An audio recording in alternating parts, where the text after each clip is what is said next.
Imagine walking home from work on roads flooded with urine, your shoes soaking up the filthy liquid, the air stinking so badly with the stench of pee that it makes you gag.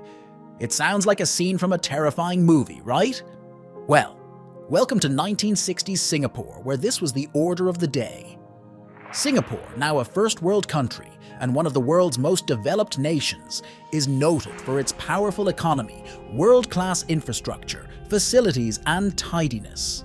However, this hasn't always been the case with the gorgeous island nation, as in the 1960s to 70s, the country battled a sticky situation.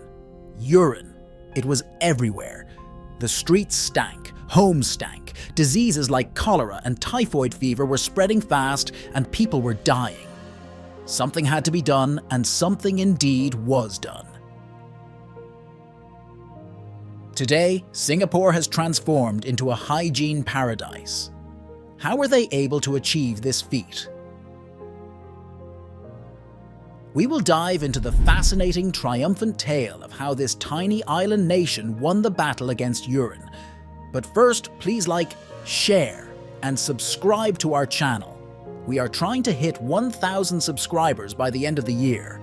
Now let's get into the story of the Stinky Siege.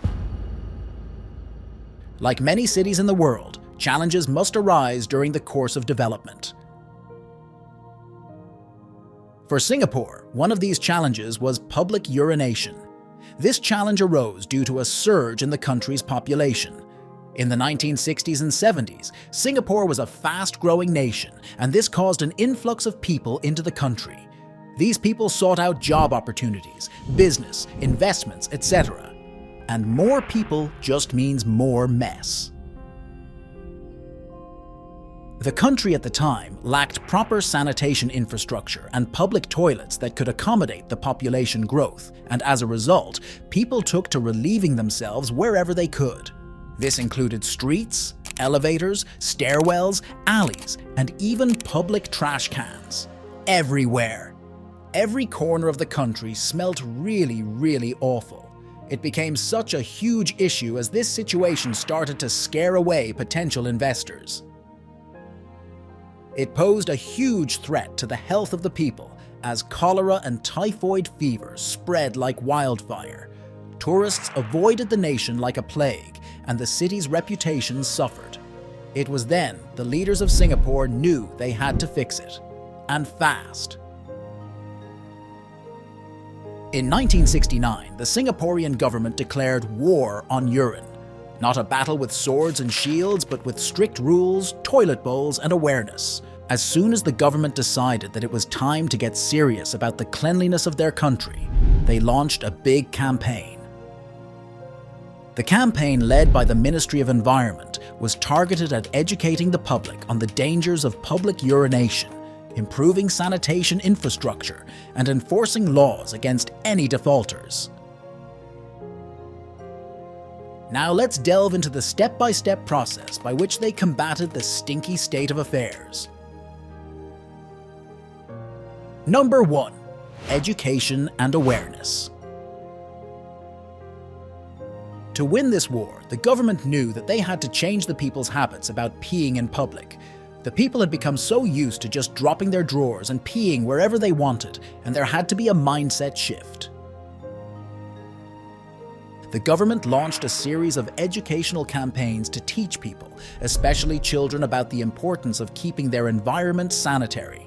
There were posters, advertisements, TV ads, even songs and public announcements placed everywhere, emphasizing the significance of practicing good hygiene and the consequences of public urination.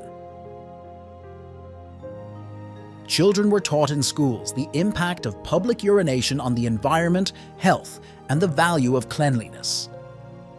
Hygiene education was also inserted into the curriculum with the aim of creating a culture of tidiness that would last for generations.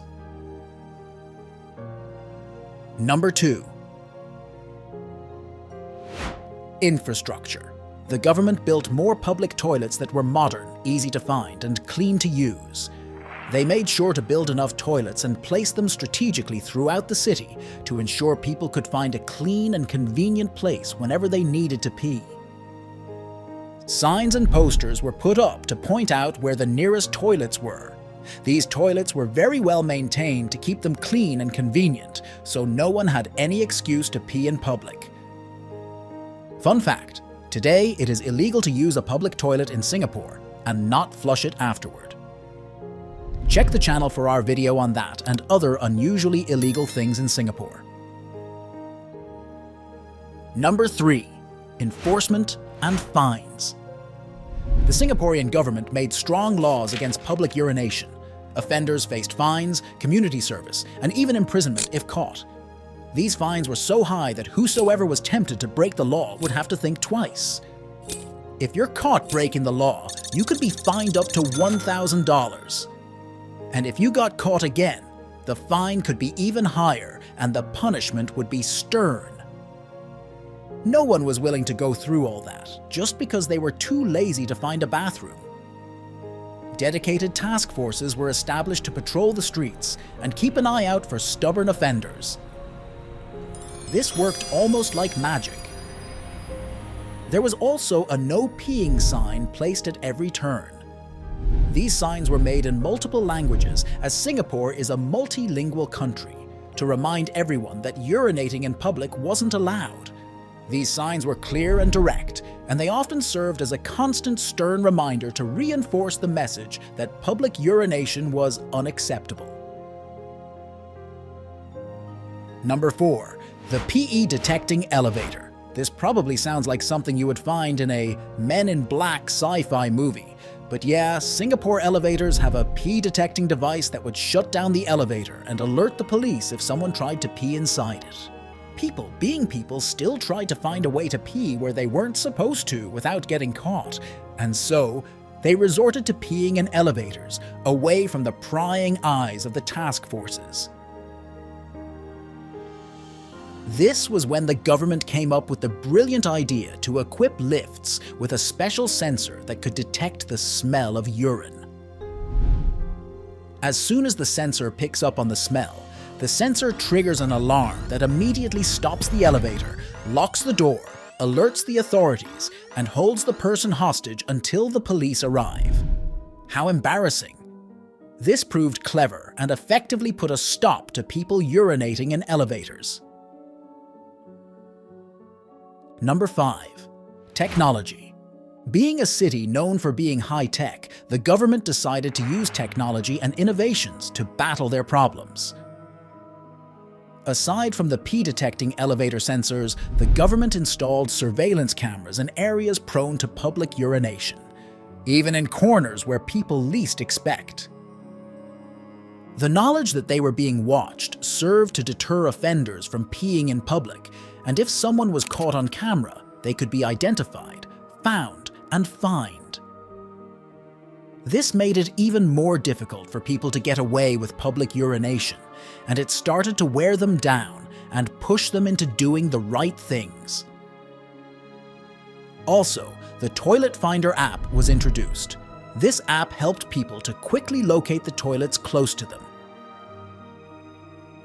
Users could also rate and review toilets, which promoted healthy competition amongst toilet operators, and this resulted in modern, well-maintained toilets that became the benchmark for other countries. Number 6. Community solidarity. If you were given money for reporting your neighbor who does gross stuff detrimental to the environment, wouldn't you? The government alone couldn't have won this war against urine without the involvement of the whole community. Residents who supported the move of the government against public urination often reported offenders, and this was encouraged with a little reward given to anyone who reports a person that broke the rules. Residents were also encouraged to take pride in their surroundings and keep it tidy. Community groups were formed to organize cleanup events and workshops to keep the message strong. With teamwork, the people helped create a pleasant environment. And the war was won. The air smelled clean and fresh, and public urination was suddenly a thing of the past for Singapore. The war against urine brought about so many positive impacts on the economy of the nation. For instance, the tourism industry was brought back to life. The war had a deep impact on the country's reputation, and the efforts the nation took to clean up the country attracted visitors from all over the world. Singapore is now a popular destination for tourists as people love a healthy, clean environment where they do not have to worry about pollution, stench, or dirt. This boosted Singapore's economy. Also, the war on urine helped reduce diseases related to poor sanitation. The population now enjoys a cleaner, healthier environment, which has a significant impact on the quality of public health. Once a stinky third world nation, Singapore is now known as one of the cleanest first world nations in the world and serves as an example for many other countries. Singapore is proof that with the right approach, determination, and creativity, even the messiest of problems can be solved. Did you find this video interesting? If so, kindly like, share, leave a comment, or hit the subscribe button to subscribe to our channel if you haven't already. Thank you for watching.